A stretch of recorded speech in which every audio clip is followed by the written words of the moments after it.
Between 1888 and 1898, the Carolina mountain town of Asheville expanded with unprecedented elegance. Railroads brought wealth, sanatoriums drew elites. But in the foothills of Beaucourt Ridge, one institution stood removed from the season's spectacles. The Sisters of the Silent Word operated a convent that refused public engagement, press access, or even ecclesiastical review. It was known locally as a place where daughters of wealth sometimes disappeared from the social register. And one of them, an heiress from New York, arrived in 1893, never to be seen again. The silent convent of Asheville was publicly praised for its dedication to austerity and withdrawal.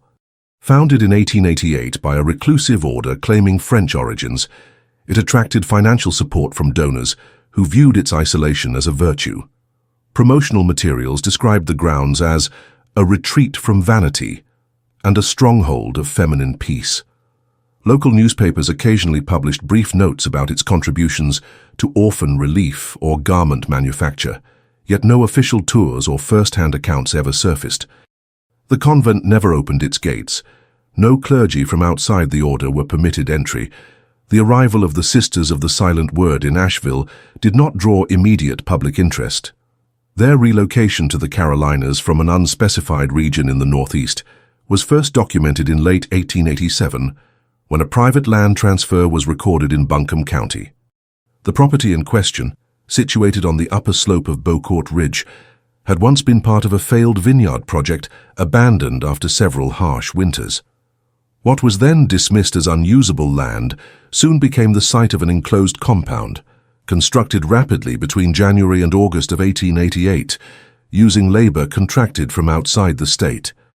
The convent's design featured stone foundations, a bell tower, and a cloistered walkway surrounding a central chapel. Local carpenters who assisted with the timber framing later stated that they had been asked to sign agreements not to disclose interior details. Public records do not clarify the identity of the architect, though a receipt from a rail shipment in February 1888 lists building materials arriving from New Rochelle, New York. When the convent formally opened that autumn, no religious service or public ceremony accompanied the occasion. A notice in the Asheville Times, placed by a local attorney on behalf of the order, announced the establishment of a contemplative community devoted to silence, prayer, and labor, in accordance with ancient customs. No further elaboration was provided. The newspaper did not assign a correspondent to follow up. Early local perceptions of the convent reflected cautious curiosity. For nearby residents of Beaucourt Ridge and its surrounding farms, the presence of a secluded religious compound did not initially raise alarm. The sisters were rarely seen outside the property, and no effort was made to engage in local ecclesiastical gatherings. A pattern quickly emerged. The sisters remained within the perimeter wall, maintained their gardens, and received deliveries from a contracted grocer who left crates at the front gate without interaction. It was the convent's fundraising method, however, that first connected it to Asheville's wealthier circles. In 1889, advertisements discreetly circulated through private correspondence and exclusive women's clubs in Richmond, Charleston, and New York.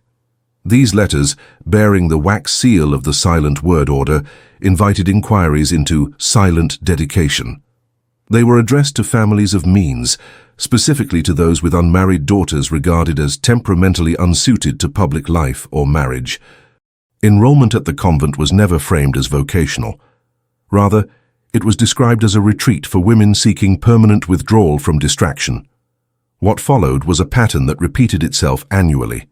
Each spring, one or two young women, always unaccompanied by press or clergy, would arrive in Asheville aboard private rail. They were taken directly from the station to Beaucourt Ridge by closed carriage. Receipts from local stables confirm that drivers were instructed not to speak to passengers or inquire about destinations. The convent never published names, and no announcements were made in religious bulletins.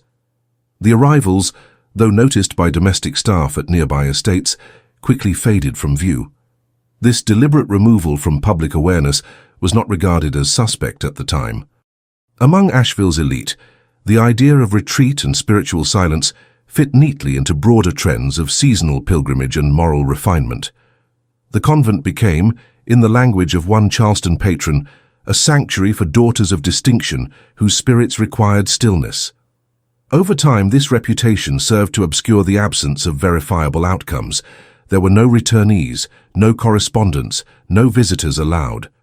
And yet each year the pattern resumed. In 1891, a rare letter written by a family member of one enrollee appeared briefly in the archives of the Asheville Ladies' Philanthropic Circle. The writer, a cousin from Providence, inquired whether the circle had any dealings with the Silent Word Order. She expressed polite concern that no confirmation of her relative's well-being had been received since her departure to the convent 2 years prior. The letter was filed, not answered, and later reclassified as non-actionable. It remains the only recorded inquiry made through civic channels. By 1892, the silent convent had acquired a quiet notoriety among a small circle of northern benefactors. These individuals, often connected to textile or rail fortunes, made annual donations through anonymous trusts. Correspondence from a Boston financial firm shows recurring wire transfers designated to the order's account, accompanied by non-negotiable instructions forbidding follow-up or publication. The sums involved were modest in comparison to other philanthropic endowments, yet sufficient to sustain the convent's activities without the need for local revenue. The institution's insulation from the public was further solidified through a legal mechanism enacted in the spring of that year. A private legislative petition, introduced in the North Carolina General Assembly under the auspices of religious liberty, granted the convent legal exemption from municipal inspections and internal reporting.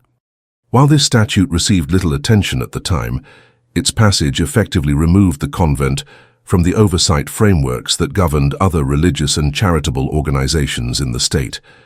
It was around this same period that the convent underwent structural modifications. In early 1893, contractors from Tennessee were brought in to reinforce the perimeter wall and construct additional interior quarters. Unlike the original builders, these workers were not local. County permits indicate that the construction materials used for the addition included imported iron fixtures and soundproofed flooring, details atypical for religious dwellings of the region. No explanation was offered for these updates. In April of 1893, the case that would later draw retrospective scrutiny began with the unremarkable arrival of a young woman traveling under the name Miss E. Alden. The Asheville Gazette recorded a single line in its society column noting that a Miss Alden from New York had passed through town on private itinerary. No accompanying detail was given. Train logs confirmed the arrival of a private Pullman car from Albany, chartered by a family foundation that had previously made discreet donations to multiple religious retreats. A closed carriage collected her from the platform and proceeded without stopping to Beaucourt Ridge. Unlike previous arrivals, Miss Alden's case intersected with several points of civic documentation. First, the carriage that transported her experienced a brief delay at the east gate of the convent due to early morning fog. A stable boy from a neighboring property reported that the gate remained closed for nearly 45 minutes before entry was granted.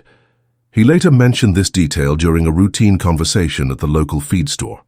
Second, the land registrar's office received an anonymous inquiry the following month, asking whether any Alden estate holdings had been transferred to a religious organization in Buncombe County. No such record existed, and the inquiry was logged without follow-up.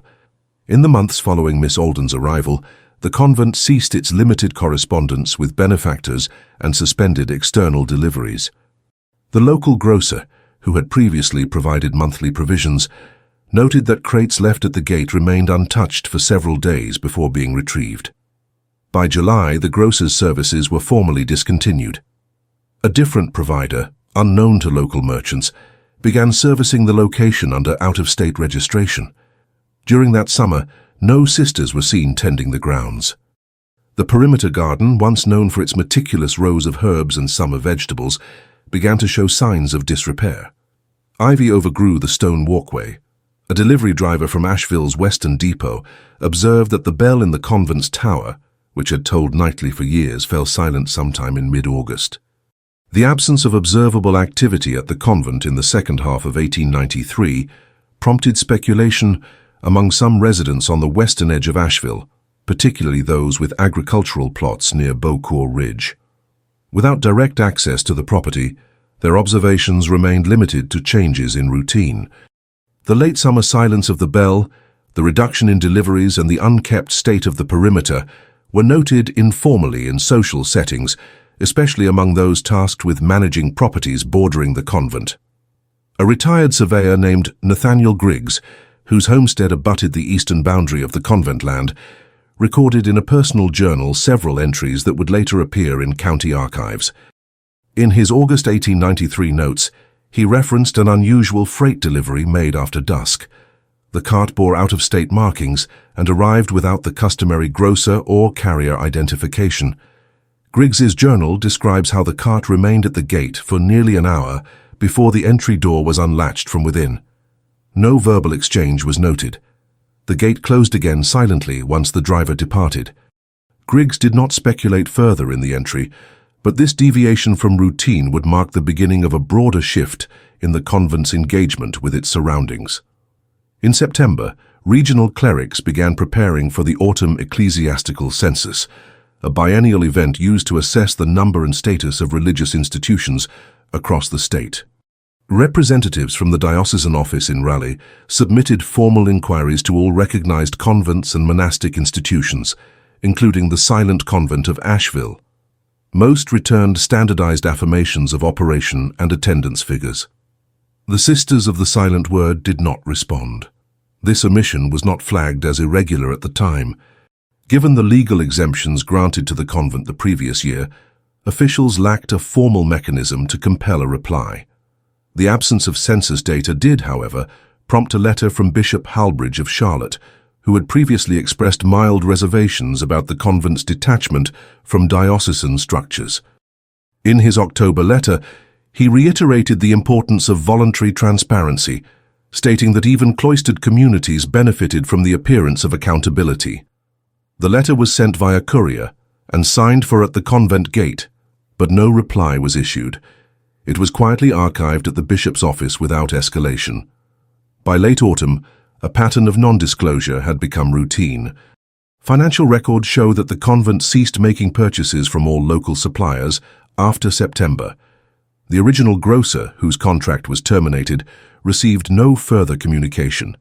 The only known ongoing engagement came through occasional freight arrivals from a northern rail company operating out of Pennsylvania. These shipments bypassed Asheville merchants entirely and were delivered without bills of lading accessible to local authorities. In November, snowfall reached Beaucourt Ridge earlier than usual. By that time, local speculation had grown. Residents near the slope remarked that the convent's upper windows remained dark at night, a change from prior years when soft lamplight could be seen through stained glass panes in the central chapel. A postmaster who routinely handled inbound parcels for the convent reported that mail had dropped to zero. Packages sent from out-of-state benefactors were returned unopened. Still, no formal complaint was registered. It was in this environment that the name Miss Alden briefly reappeared, though not in any official context. An Asheville boarding school headmistress, Mrs. Coralie Fenner, mentioned the name during a December luncheon hosted by the Asheville Civic League. Fenner, whose institution had previously educated young women from wealthy northern families, claimed that one of her alumni had withdrawn suddenly in the spring of 1893 and had later been listed as residing with the Sisters of the Silent Word. She made no accusations and expressed no suspicion, but her remark was recorded in the meeting's minutes under new business. Discussion of unlisted transfers to cloistered orders. No action was taken, and the item was not carried forward to subsequent meetings. As 1894 began, the convent maintained a total separation from public affairs. The onset of the new year passed without bell tolls, posted notices, or letters from the order. In early January, a deputy tax assessor attempted to confirm property boundaries along Beaucourt Ridge. While the convent's land was exempt from direct taxation, perimeter markers were required to be maintained for cartographic purposes. Upon arriving at the convent gate, the deputy found it barred and unattended. After waiting nearly an hour, he placed a copy of the updated boundary notice in a ledger box mounted on the stone wall. No acknowledgement was returned. His report to the county was filed with a note: "No contact, gate secure, grounds quiet." Despite the continued silence, the convent's reputation remained largely intact among those who had previously supported it. A review of trust records from a New York foundation shows that recurring donations continued through the first half of 1894, albeit with diminished frequency.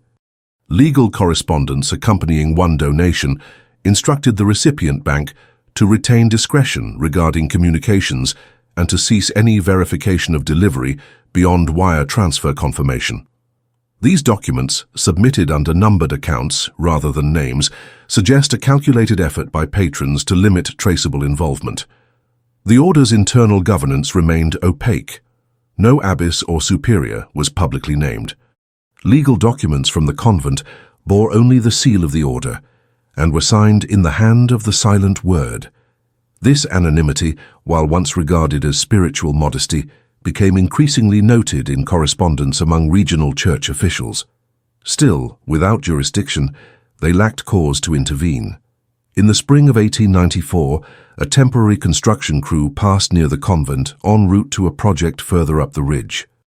Their foreman, Harlan Webb, later recalled that as the workers paused for rest near a tree line facing the convent's southern wall, they observed a covered passageway connecting the main structure to a smaller outbuilding that had not appeared on earlier surveys. The passage appeared recently constructed, with wooden siding not yet faded by sun or weather. When asked whether he had approached the building, Webb stated that the group kept their distance. The convent's gate remained closed throughout the encounter. His account reached the office of the county clerk later that year during a general review of ridge development permits. A note was appended to the convent's file: "Unregistered annex, south perimeter, unverified construction date." No inquiry followed.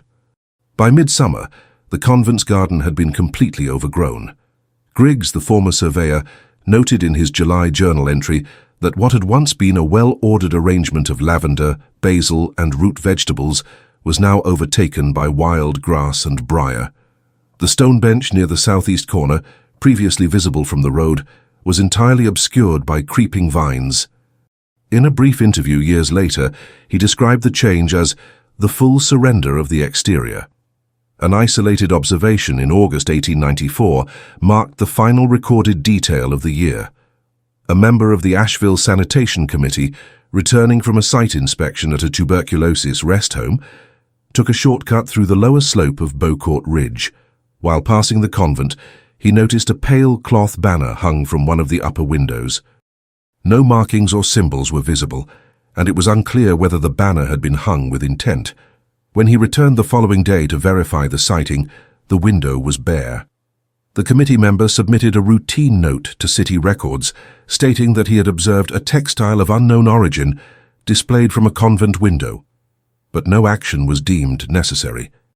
The convent's legal protections, combined with its lack of formal interaction with municipal systems, meant that even observable deviations were considered outside the scope of enforcement. No further entries referencing the banner exist. By the close of 1894, the silent convent of Asheville had completed its transformation from a cloistered institution with minimal public interaction to one with no external signs of function. Its legal standing remained unchallenged, its financial base, while diminished, persisted, and its association with the name Miss Alden faded from local awareness entirely. In the early months of 1895, Asheville entered a brief period of civic reorganization. New appointments were made to several municipal departments, including the city registrar's office, which oversaw record-keeping for public and private institutions. As part of a routine update to the religious exemptions registry, a junior registrar named Elias Harwood was assigned to confirm the standing of legacy exemptions granted in previous legislative sessions. One of these exemptions, issued to the Sisters of the Silent Word in 1892, had not been reviewed since its passage. Harwood's approach to the task was procedural. He drafted identical inquiry notices addressed to each listed religious institution and dispatched them by post. The notice requested a signed acknowledgement of continued occupancy and religious purpose. All but one institution returned replies within 3 weeks. The convent issued no response. Harwood, unaware of the order's prior pattern of silence, filed a follow-up notice and attempted to deliver it in person. On April 17, 1895, he walked the perimeter road to the convent's main gate. He later described in his field log that the gate was intact but showed no recent signs of handling. The iron latch bore visible rust and the surrounding path was overgrown. He placed the envelope in the ledger box and remained on site for 20 minutes. No movement was observed. The log includes a brief note. No answer. Grounds quiet. Recommend retention of exemption pending further review. This incident did not generate concern, but was relayed in a quarterly report to the State Archives. It would become the earliest known instance of an appointed official acknowledging in writing the absence of activity within the convent. Despite the clear lack of engagement, the document reaffirmed the exemption, citing legal constraints on government inspection of cloistered religious property. Elsewhere in Asheville, the name Sisters of the Silent Word resurfaced in an unrelated civic project.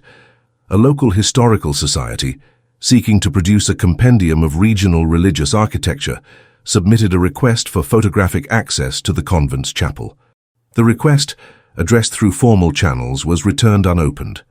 The society proceeded with its volume without inclusion of the convent. A footnote in the final publication reads, "Silent Word Convent declined participation. No architectural drawings available." Later that summer, a minor boundary dispute between two adjacent landholders on Beaucourt Ridge inadvertently brought attention back to the convent's footprint. The parties involved, owners of parcels bordering the convent's western slope, required county mediation to resolve a contested property line. As part of the arbitration, a county surveyor was dispatched to resurvey the ridge. The convent's property, while not contested, formed the eastern reference point for one of the parcels. On August 6, 1895, the surveyor, Owen Carrow, recorded his observations during a perimeter walk. In his report, he noted that the stone wall marking the convent's boundary remained structurally sound, but exhibited overgrowth consistent with neglect. More notably, he observed that several sections of the outer wall bore faint discoloration, as if recent repairs had been made using mismatched stone. These sections were concentrated near the southeast corner, where the annexed outbuilding had previously been sited. Carrow included a hand-drawn map indicating the revised boundary line and annotated it with a note. Convent Annex observed. No sound, windows closed. While conducting the survey, Carrow reportedly made visual contact with a figure behind the chapel's eastern window. His report does not describe the figure in detail, nor does it speculate on its identity. He marked the observation as non-intrusive visual confirmation of occupancy. The county clerk's office filed the report with no further inquiry. Autumn brought a change in weather patterns, with prolonged rainstorms affecting road conditions along the ridge. This led to the temporary rerouting of supply carts delivering to sanatoriums in the hills. During one such detour in October, a cart operator delivering medical linens to a facility west of the convent noticed that the main road past the convent's gate had been reinforced with fresh gravel. No record exists of municipal crews performing maintenance on that segment. The improvement was not listed in the city's public works ledger for the year.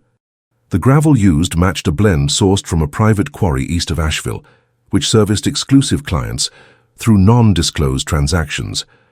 When questioned informally by a city contractor later that year, the quarry supervisor declined to name recipients of non-municipal orders. No link between the convent and the gravel shipment was formally recorded. Elsewhere in the region, archival correspondences from benefactors continued to exhibit a noticeable decline. Letters from former donors requesting status updates or acknowledgements began to appear in private collections, many of them retained without response. In one such letter dated November 3, 1895, a patron from Philadelphia requested confirmation that a young woman sent to the convent in 1891 remained in residence. The letter includes a sentence reading, "We are content not to hear from her, but would like to know the house remains active." The envelope bears a return mark from Asheville, but was stamped "Refused." During the final weeks of 1895, a single parcel addressed to the silent convent was accepted by the gate courier. This exception was noted by a local postal clerk, Due to the unusual nature of the sender, a Northern law office acting on behalf of a private trust, the contents of the parcel were not disclosed, but the delivery receipt was signed using an illegible mark. This signature, scanned and archived by the postmaster's office due to the legal origin of the parcel, later became a subject of brief inquiry. A handwriting consultant, brought in years later for an unrelated matter, examined the mark and concluded that it was inconsistent with traditional Western scripts, suggesting instead a cipher or symbolic abbreviation. As winter settled, the convent's structure again drew attention, though indirectly. A cartographer commissioned by the state to update topographical maps of Buncombe County submitted a revised elevation profile of Beaucourt Ridge. The new map omitted the convent's name, noting the structure simply as private religious compound, no survey access granted. When questioned about the omission during a committee review, the cartographer stated that he had received verbal instruction from a local intermediary not to include labels for institutions with closed perimeters. No record of who issued this instruction could be located. Early in 1896, an unrelated development brought the convent into brief contact with Asheville's civic operations. A firebreak plan proposed for the western slope of Beaucourt Ridge required coordination with all landowners in the region. As part of the preparatory phase, the City Council scheduled consultations with stakeholders, including the Sisters of the Silent Word. A formal notice was delivered by hand to the convent gate on February 12, 1896. As with previous correspondence, the envelope was placed in the ledger box. No response was received. The city proceeded with the firebreak implementation, excluding the convent property from the active zone. A footnote in the city engineer's report reads, "Convent declined participation, status unchanged, grounds unaltered." This was the final formal interaction between municipal authorities and the convent before the end of the decade. As 1896 continued, further indications of internal dormancy appeared. A supply inspector assigned to check outlying facilities noted during a visual sweep that the upper belfry of the convent had sustained wind damage, resulting in a visible fracture to the weather vane. Over the following months, the damage remained unrepaired. This detail stood in contrast to earlier years, when minor structural blemishes had been addressed within days. The uncorrected defect was later cited in a report on weather impact on rural religious architecture. By the end of the year, the convent no longer appeared in local philanthropic newsletters. A 1897 directory of Asheville's religious and civic institutions lists the site as unverified, operations unknown. Several former donors had by then ceased all reference to the convent in correspondence and removed it from annual charitable allocations. The silence, which once conveyed sanctity, had begun to suggest finality. In the first quarter of 1897, Asheville's Civic Infrastructure Board contracted an external auditor to assess underutilized land across Buncombe County. The purpose of the audit was economic, aimed at identifying parcels no longer used for their original stated functions. Though religious institutions were nominally exempt from taxation and classification, the board's directive included a clause requesting observation of long-term inactivity. As part of this review, the silent convent's property was designated for non-intrusive visual verification. On March 4, 1897, a civil assessor named Ruthwell Jennings approached the convent's northern boundary line with a sketchpad and field map. Unlike previous officials, Jennings was instructed not to interact with the property or deliver any communication. He was to observe, mark, and record. According to his field report, the outer stone walls remained intact, but a section of fencing near the northeast corner had shifted, possibly due to erosion. He also observed that several upper-story shutters had been removed or were in disrepair. While no movement or audible sound was recorded, Jennings noted the presence of what appeared to be smoke haze originating from one of the outbuildings. He concluded his remarks by stating that, while no conclusive evidence of abandonment was observed, the property displayed no recent signs of human activity. His report was filed with the Civic Infrastructure Board, but did not prompt further contact. A copy was archived in the county records under the classification "No Action Recommended." In the months that followed, Asheville entered a phase of real estate interest driven by railroad expansion proposals. Developers from eastern cities began reviewing land availability for new spur lines and seasonal guest housing.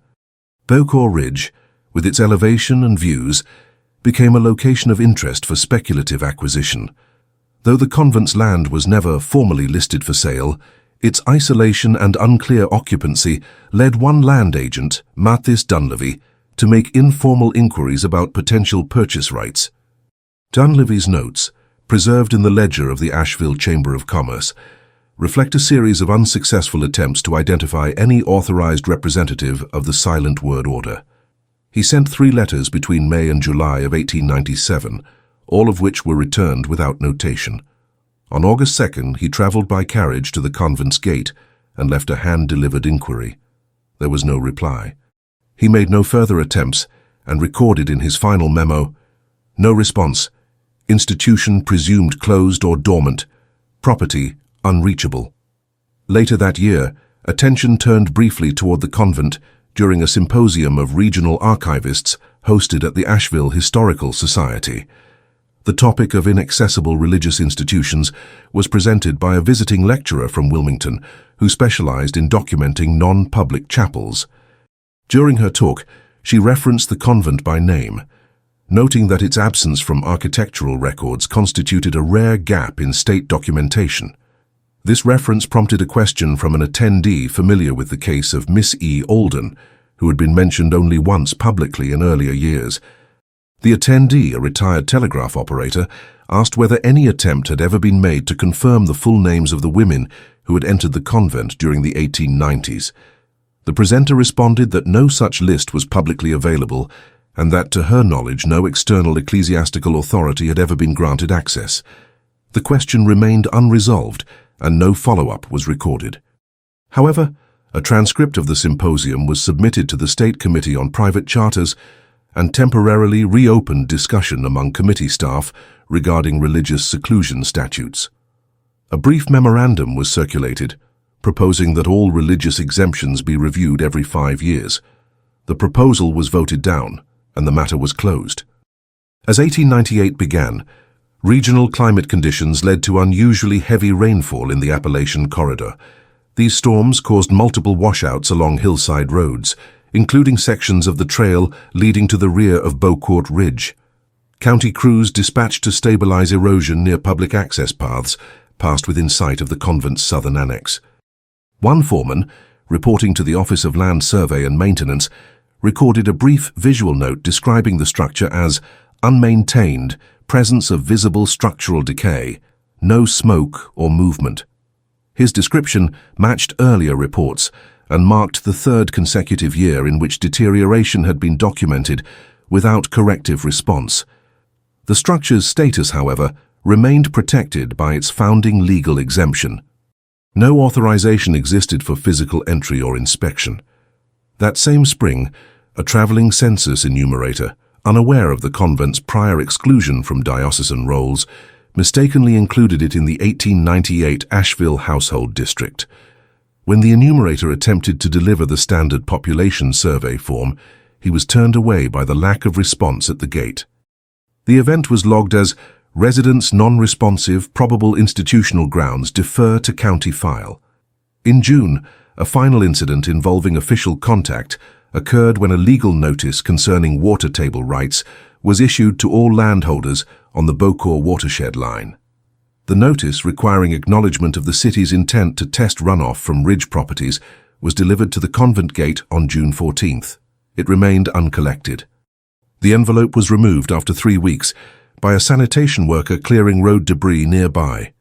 With no reply, the city proceeded to exclude the convent from testing, noting non-participation due to legal insulation. By mid-1898, discussions about the convent within official circles had nearly ceased. The property was excluded from updated maps of civic infrastructure. Clerical directories omitted it altogether. While a handful of private patrons still directed end-of-year contributions through silent trusts, most donations had ceased or been reallocated to other institutions. The convent's name no longer appeared on state listings for charitable organizations. Among local residents, references to the convent grew increasingly rare. Older residents of Asheville, some of whom remembered the early days of its construction, commented occasionally on the absence of visible occupants or lit windows. These remarks were anecdotal, shared in informal conversation, and never entered into any public ledger. Only a single unusual observation during the final quarter of 1898 was entered into a county logbook. On October 11th, a weather monitoring volunteer assigned to the Western Ridge noted the presence of intermittent light patterns near the convent's eastern garden. The report includes the phrase, "unusual rhythm, low luminosity, possibly reflective or mechanical." The volunteer was a junior clerk from the telegraph office, assigned temporary duty, and did not return to the site. No other witnesses corroborated the observation, and the note was categorized as atmospheric. By the end of the year, the path to the convent had become obstructed by seasonal overgrowth and minor landslides. Access required deliberate effort, and most of the remaining trails had shifted from use paths to undefined clearings. Property records for the surrounding parcels were updated without change to the convent's boundaries. No deed transfers, adjustments, or claims were submitted. Its legal identity remained unaltered, preserved by its 1888 charter and the absence of contestation. The convent's full name appeared one last time in a regional directory published in December 1898 by a private archive press in Raleigh. The entry, set in small print beneath a listing of inactive institutions, read, "Sisters of the Silent Word, no current contact. Last confirmed function, 1893. The press did not elaborate. Its editors were not affiliated with any oversight agency, and the publication circulated among only a few hundred subscribers. As 1899 approached, the convent stood as it had for several years, physically intact, legally protected, and publicly inaccessible. The road past Beaucourt Ridge narrowed from a thoroughfare to a local path used only by those with property nearby. The name of Miss Alden did not reappear in any correspondence, newspaper archive, or financial record after the close of 1893. On January 4, 1899, a shipment of archival materials arrived at the Asheville Municipal Repository from a defunct estate firm in Albany. The contents included ledgers, correspondence, and legal documentation connected to the Alden Family Trust, which had operated until 1896. These materials had been scheduled for transfer to a preservation facility in New York, but were rerouted due to a clerical misdirection. When the repository's archivist, Lucien Pret, began cataloguing the shipment, he noted that several letters referenced a religious institution in Buncombe County, one that matched the legal title of the Silent Convent. The correspondence was not addressed to the convent directly. Rather, it was internal communication between Alden Family Legal Counsel and intermediaries associated with religious trusts in the Mid-Atlantic. Among the documents was a folded ledger page bearing the handwritten title, Residency Contract, March 1893.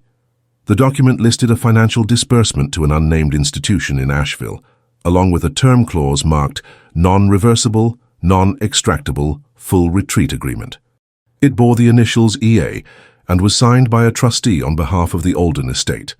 This detail prompted Pret to contact a legal liaison at the North Carolina Office of Historical Records to confirm whether such contracts were standard practice in cloistered retreats of the period.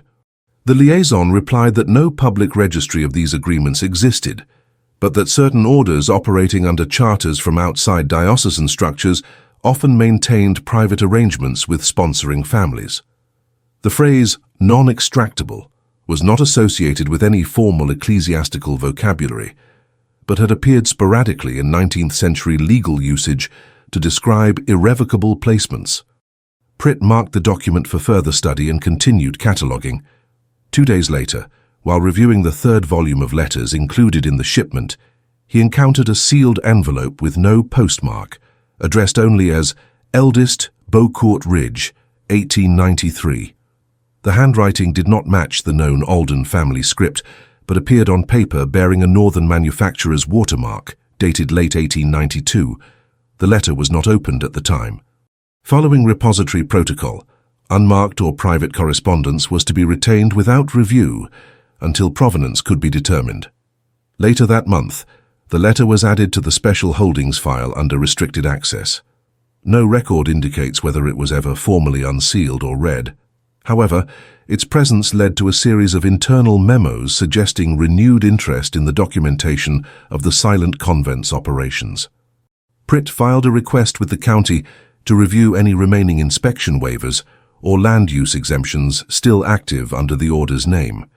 In response, the county clerk returned a packet containing the original exemption language from 1892 and a summary note. No revocations. Status unchanged. Charter considered dormant but unchallenged. This administrative confirmation coincided with the final known visual survey of the convent prior to its removal from public records. In March 1899, the Asheville Society for Preservation of Religious Properties commissioned a photographer to document overlooked or undocumented religious sites in the region. The project aimed to complete a supplemental archive of chapels, convents and missions not previously included in state registries. Photographer Adlai Beck was assigned a route including Beaucourt Ridge. According to his field diary, Beck approached the convent via the lower path near the disused vineyard clearing. Upon arrival at the site, he found the perimeter walls partially obscured by cedar and underbrush. Using a portable dry plate camera, he attempted to capture images from two positions, the front gate and a lateral slope, offering partial visibility of the annex and central tower. His notes indicate that ambient conditions were overcast, with limited sunlight. Beck wrote that the convent's windows were shuttered or absent, and that the surface of the chapel's eastern wall exhibited mineral staining from prolonged exposure. He did not observe movement, sound, or signs of ongoing maintenance. The photographs developed in April reveal no figures or internal light sources. They remain the only known images of the convent produced after 1894. While reviewing the negatives, Beck annotated one of the plates with an observation. A section of roof tiling on the annex appeared to have collapsed inward. No record of storm damage had been reported that winter, suggesting the failure was due to time rather than external impact.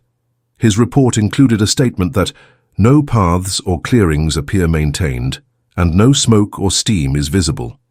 These notes were added to the preservation archive, but did not prompt further contact with the property. The following month, an unrelated incident shifted attention once more toward the estate records referencing the convent. A dispute involving a New York trust fund with historical ties to the Alden family required review of past disbursements. A financial clerk, attempting to verify closed transfers made between 1890 and 1895, located a summary record showing the final Alden disbursement to the silent convent had been marked with a termination. Date of June 1893. No explanation was provided for the discontinuation, and no further allocations had been issued under that name. This finding reached a private archivist working in conjunction with the trust's legal team, who submitted a request to the Asheville Municipal Repository for any public references to the silent convent between 1893 and 1899.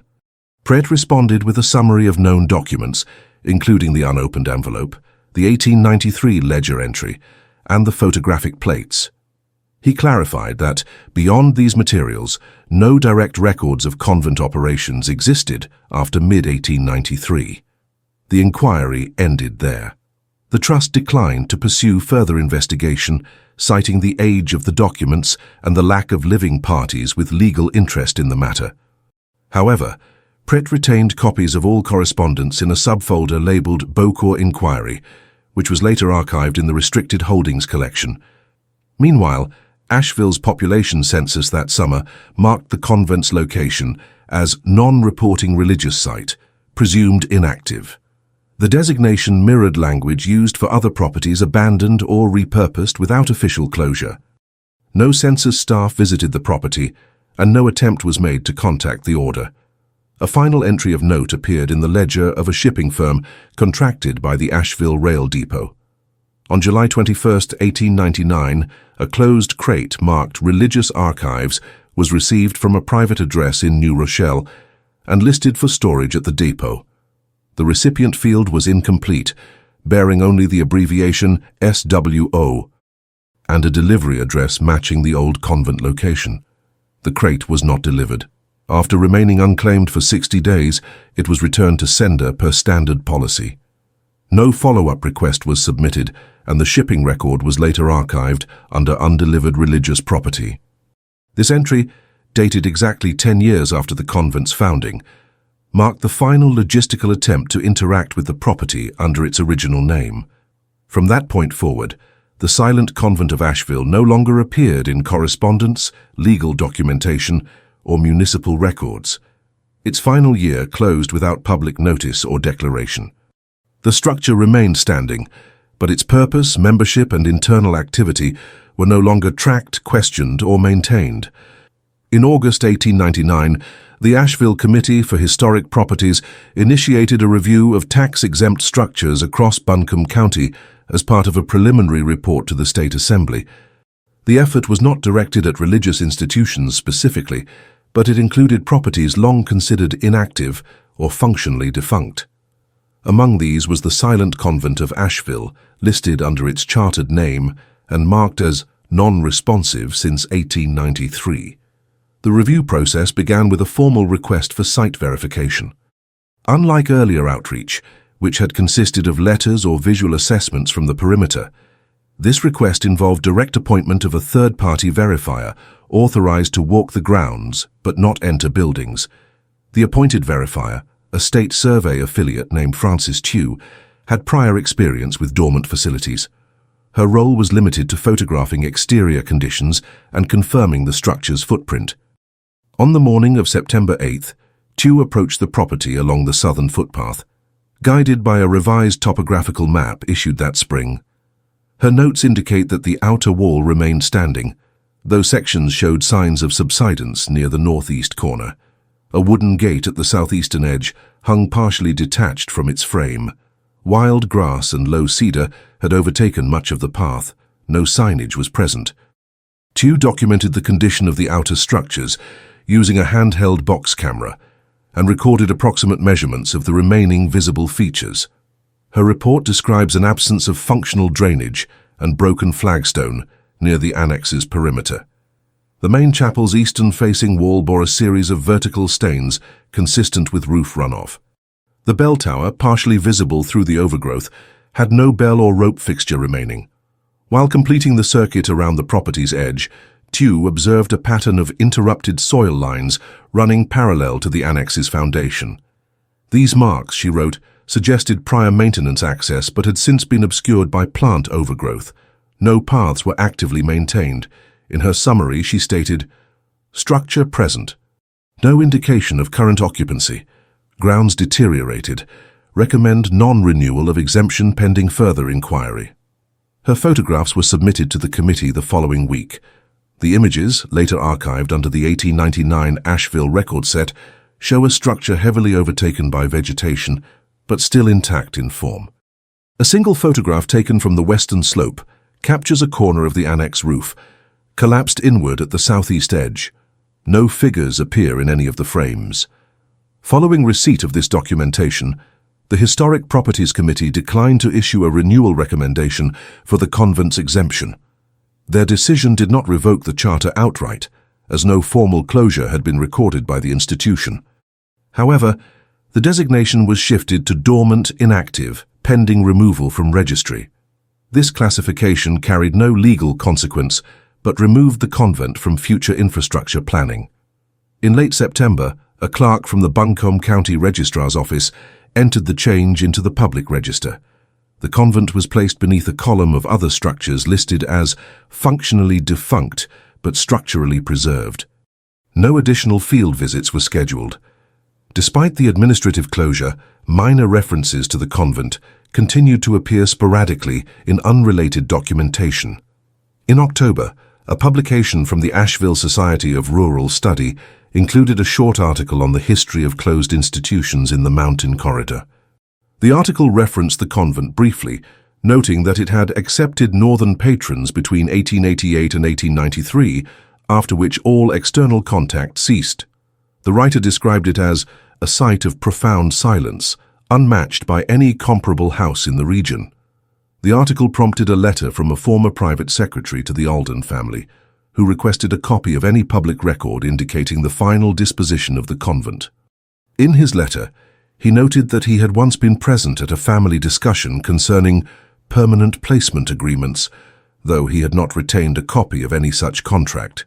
The society responded with a printed index of publicly available records, but offered no new material. The former secretary's inquiry did not initiate further action, but his correspondence was archived in the society's annual supplement and later cited in a footnote to a regional legal commentary on chartered silence provisions. During the final quarter of the year, the Asheville Municipal Repository completed its integration of the Alden estate documents into the General Archive. As part of this process, the original unopened envelope labeled Eldest Beaucourt Ridge 1893 was transferred to restricted holdings.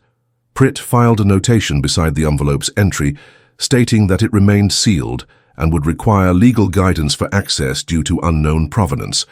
No motion was submitted to open it. Elsewhere, a final entry referencing the convent appeared in the index log of a Wilmington architectural firm contracted to survey potential mountain properties for cultural redevelopment.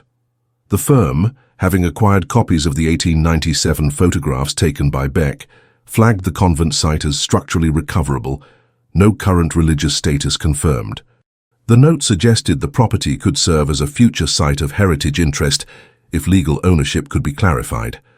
No attempt was made to pursue this option. By November, weather conditions in the region had begun to degrade access to the upper ridge. Reports from the Asheville Road Survey indicated minor landslides had blocked portions of the southern trail leading to the property. No crews were assigned to clear the route. The path, once used by grocers and delivery men during the convent's early years, was formally marked as not maintained. The final municipal reference to the convent occurred on December 28, 1899. A clerk, updating Asheville's land usage chart, noted that the Beaucourt parcel remained held under the same legal name, but had not submitted documentation or response to municipal contact since 1893. He marked the property as inactive religious compound presumed unoccupied. The designation carried no enforcement or penalty. It simply removed the site from active monitoring. At the turn of the century, the convent's physical presence remained unchanged. No demolition was authorized. No repurposing was proposed. It stood on the ridge as it had for over a decade, untouched, silent, and surrounded by cedar and stone. Its charter remained filed, its name remained dormant, and its story no longer appeared in public record. In 1900, as Asheville entered a new administrative era under state modernization policies, attention shifted away from dormant religious structures and toward rapidly developing municipal infrastructure. Beaucourt Ridge, once a point of regional interest for its health retreats and hillside chapels, was largely absent from development proposals. The silent convent's name did not appear in the new decade's urban planning records, and its existence was not mentioned in the 1901 Civic Land Use Report. The structure remained physically undisturbed, but administratively erased. Despite this, references to the convent continued to emerge within institutional settings, not directly linked to property oversight. In April of 1902, a graduate student from the University of North Carolina submitted a thesis proposal focused on cloistered female institutions in postbellum Appalachia. Among his preliminary source materials were several archived donation receipts from the early 1890s bearing the mark of the Silent Word Order. These were located within the private files of a now-defunct trust housed in the Raleigh Historical Reserve. The proposal caught the attention of a faculty advisor who, while reviewing the students' background sources, noted that the receipts included names of parties not previously associated with the convent's donor base. One of these names matched a minor beneficiary of the Alden estate, whose death had been recorded in 1894. This detail prompted a further review of probate records, which confirmed a residual transfer to a silent female residence, dated June 1893, categorized as a final act of estate closure. When the student contacted the Asheville Municipal Repository for clarification, archivist Lucienne Pritt responded with a catalog summary, but advised that no access to the Beaucourt files had been granted since 1899. The thesis project was ultimately reoriented to a broader study of legal structures in monastic endowments, leaving the convent's inclusion limited to an appendix. Elsewhere, faint traces of the convent began to appear in architectural discussions regarding long-abandoned religious compounds. In 1903, a short article published in the Southeastern Ecclesiastical Quarterly described the phenomenon of permanent withdrawal sites, noting the legal ambiguities that allowed some institutions to retain land while ceasing all outward activity. The article included a reference to an unnamed cloister near Asheville that had not issued correspondence or public presence since 1893.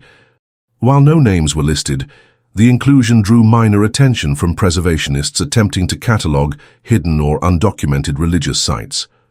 A private correspondence between two archivists, one based in Charleston and the other in Nashville, reflects renewed interest in locating primary documents from the convent's early operational years. In their letters, the archivists referenced Beck's photographs from 1897 and the unsealed donations ledgers preserved in Raleigh. One letter, dated February 1904, mentions a plan to organize a voluntary archive excursion to Beaucourt Ridge, with the goal of confirming whether the structure still stood in accessible condition. This plan did not advance. A follow-up letter later that year confirmed that overgrowth and unstable paths prevented reliable access. One writer noted, any study of the location would require restoration of access routes or sanctioned clearance, which cannot proceed under the current legal status. In 1905, a single newspaper article from the Asheville Courier briefly touched on the history of Beaucourt Ridge, focusing on its once prosperous vineyards and health stations. The piece mentioned the convent only in passing, describing it as an enclosed religious compound once rumored to accept northern patrons, now unlisted and unmaintained. The reference did not prompt reader letters or editorial response. Despite its absence from public consciousness, the site remained intact. In a 1906 weather survey conducted by the Carolina Regional Observatory, a photograph taken from a high elevation captured a faint silhouette matching the convent's footprint. The image, taken during a winter flyover using an aerial balloon lens, shows a roofline partially covered in snow with no visible damage beyond surface wear. The report accompanying the image classified the structure as non-habited architectural presence.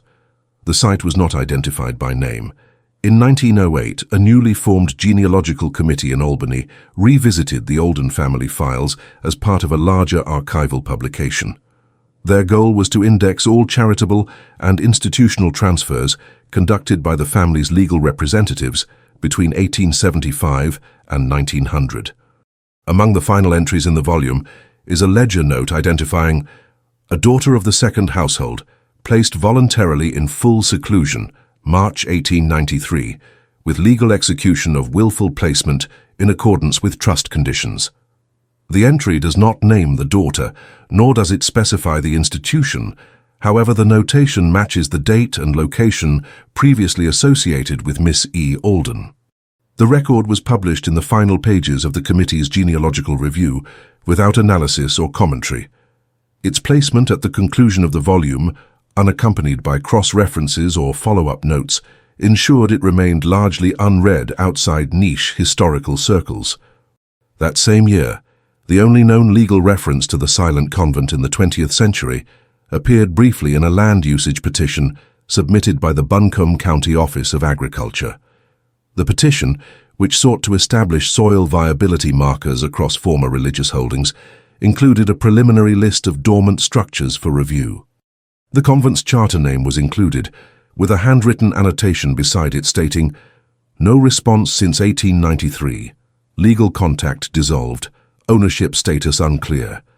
No action was taken based on the petition. The convent's inclusion in the draft was later removed in the final proposal submitted to the state. Its exemption status, though dormant, was still technically active, making it ineligible for state-funded reassessment without expressed consent from the original charter holders. Throughout the following decade, references to the convent diminished. By 1912, none of Asheville's cultural or religious registries listed the site. Property maps reissued by the regional surveyor that year depicted Beaucourt Ridge as a shaded green zone, labeled simply as undeveloped elevation.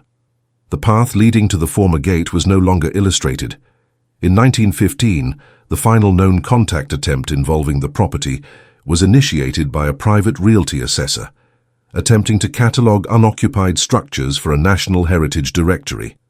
The assessor, who had visited dozens of properties across the southeast, filed a report that included a line reading, "Site location known, access denied by condition, structure presumed intact, legal title not validated." The report did not include photographs or supporting evidence. It was filed and archived with other inconclusive assessments. By 1920, references to the silent convent had disappeared entirely from public record.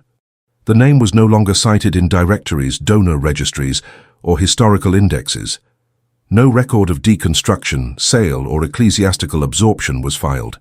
The charter, still technically valid under the original exemption, remained on file but unupdated. No petitions for transfer or repurposing had ever been submitted. At the close of the first quarter of the 20th century, the silent convent of Asheville had entered the final stage of institutional erasure, not destruction, but exclusion. Its structure stood as an unacknowledged element of the landscape, neither marked nor maintained, preserved only in marginal notes, sealed envelopes, and peripheral administrative errors. The absence of closure had become the defining feature of its legacy. In 1922, during a joint research initiative between two Southern academic institutions, a registry of incomplete institutional charters in North Carolina was compiled to assist legal students with case studies in historical administration. The Silent Convent of Asheville appeared in the index, listed under its original 1888 registration. The document showed the charter still in effect, with no expiration date and no formal dissolution. A notation beside the entry read, "No filing since 1893. Site status not confirmed. Protected under original grant." The charter was not flagged for repeal or revocation. The file was included in a restricted access category due to its unresponsive nature. Law students referencing it were advised that no entry into the property had been authorized in over 2 decades, and that attempts to do so would not be considered part of institutional research. Despite this caution, the site continued to generate quiet interest among individuals studying unarchived architecture and hidden holdings of religious orders. In 1926, a graduate survey of unregistered cloisters across the southeastern states compiled a preliminary list of perpetual silent orders, based solely on financial ledgers and ecclesiastical non-reporting patterns. The silent convent was listed with only a date range and location. The author, who included no commentary or photographs, wrote in the introduction, "The purpose of this list is documentation, not inquiry." In Asheville, the name Beaucourt Ridge began appearing in land assessments related to forestry planning. The state had initiated timber viability studies along ridge corridors previously exempt from industry designation. When field teams plotted potential harvest lines on elevation charts, the area corresponding to the convent's land was labeled unclaimed slope, title status uncertain. No timber activity was conducted on the parcel. Its protection by legal ambiguity rendered it unsuitable for permit applications. In 1931, during a regional ecclesiastical archive review conducted by the Southern Religious Commission, the convent's name was included in a list of non-reporting religious houses predating 1895. The list, circulated internally, noted that the silent word order had not been seen in official communications since the late 19th century. A field line beside the convent's name contained the phrase, "No official presence, presumed secular or dormant." The Commission did not initiate any contact attempt. The entry was included for archival completeness and carried no directive. By 1938, satellite imagery from aerial weather reconnaissance captured Beaucourt Ridge in a late autumn survey. The image, grainy and inconsistent, revealed faint geometric outlines where the convent had stood. Analysts reviewing the data identified the site as likely man-made structure, no roof reflectivity, potentially overgrown. The report was not routed to land use authorities, as the survey's purpose was meteorological. The notation remained in meteorological archives, unconnected to state property files. In the following decade, no government agency filed comment or observation regarding the convent. Private publications on Southern religious architecture ceased, including the order in appendices or indexes. It was not until 1953, during a historical symposium on postbellum female institutions, that the convent's original name was mentioned again. A panelist from a Tennessee university referenced the site while discussing long-form retreat arrangements between families and enclosed orders. She cited the Alden Ledger, describing it as a contractual silence bound by estate, not doctrine. No other panelists addressed the comment. That same year, an Asheville land survey intended for a county reservoir project omitted the convent site entirely. The path leading to Beaucourt Ridge was classified as impassable. The surrounding parcels were marked as undevelopable due to slope and erosion. While nearby properties were mapped for potential reforestation, the convent's coordinates appeared as blank terrain. No surveyor filed comment regarding the structure. In 1961, an archivist working in the private holdings of a law firm in Albany discovered a sealed envelope marked E. Alden, not to be opened until inheritance terms expire. The envelope had been stored in a family box labeled for probate indexing, but had never been filed into any case. Its contents were not accessed. The archivist listed the envelope in the catalogue as inactive file unopened restricted. The item remains in private storage. In 1974, the State Historical Registry undertook a statewide reconciliation of lapsed religious charters. Institutions with no documented function after 1900 were identified for administrative closure. Among the 317 listed properties, the Silent Convent was marked exempt from review, non-contested charter, no request for revocation. Its original exemption, granted in 1892, had been grandfathered under pre-Reformation rules and remained legally valid despite the absence of activity. Efforts to standardize the registry included recommendations for institutions to either update their operational status or surrender charters voluntarily. The Silent Convent did not respond. No delivery address was confirmed. The registry noted, "No contactable representative file maintained." The case remained open due to lack of authority to declare abandonment without formal revocation. By 1980, the site had ceased appearing in any state record outside of charter rollovers. All physical maps issued by the Department of Land and Environmental Survey marked Beaucourt Ridge as forested highland with no development. Trails leading to the site were unlisted, and aerial photographs revealed nothing more than tree canopy and undergrowth. The structure, though not visible from municipal paths, was noted as still intact in a 1991 environmental impact study conducted for a proposed transmission line. The study mentioned a former institutional compound no longer in service and recommended routing power infrastructure at least 2 miles south of the ridge due to legal uncertainties of property classification. In 1999, a privately circulated document titled Unresolved Charters of the 19th Century included a closing entry labeled Case 124, Beaucourt Ridge. The author, a legal historian, wrote that the convent remained a textbook example of administrative drift, where legal exemption outlasted institutional memory. No recommendation was made for intervention. The document was not published beyond a small number of academic subscribers. As of the close of the 20th century, no further action had been taken to clarify ownership, function, or legal disposition of the Silent Convent of Asheville. No correspondence had been recorded, no successors had filed claims, no alteration had been made to the 1888 charter. Its name remained listed in 2 state registries, one for historical religious foundations and one for tax-exempt dormant charters. It had never been removed, never revised, and never acknowledged by a successor entity. Its physical site, unmarked and surrounded by unmaintained ridge terrain, remained unoccupied. All access paths had returned to forest. The structure, if still standing, did so without record, recognition, or use.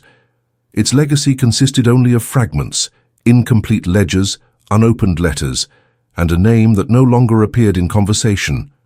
Nothing more was added. Nothing more was removed. If this story impacted you, if you stayed until the end, it's because you feel these hidden truths also need to be exposed.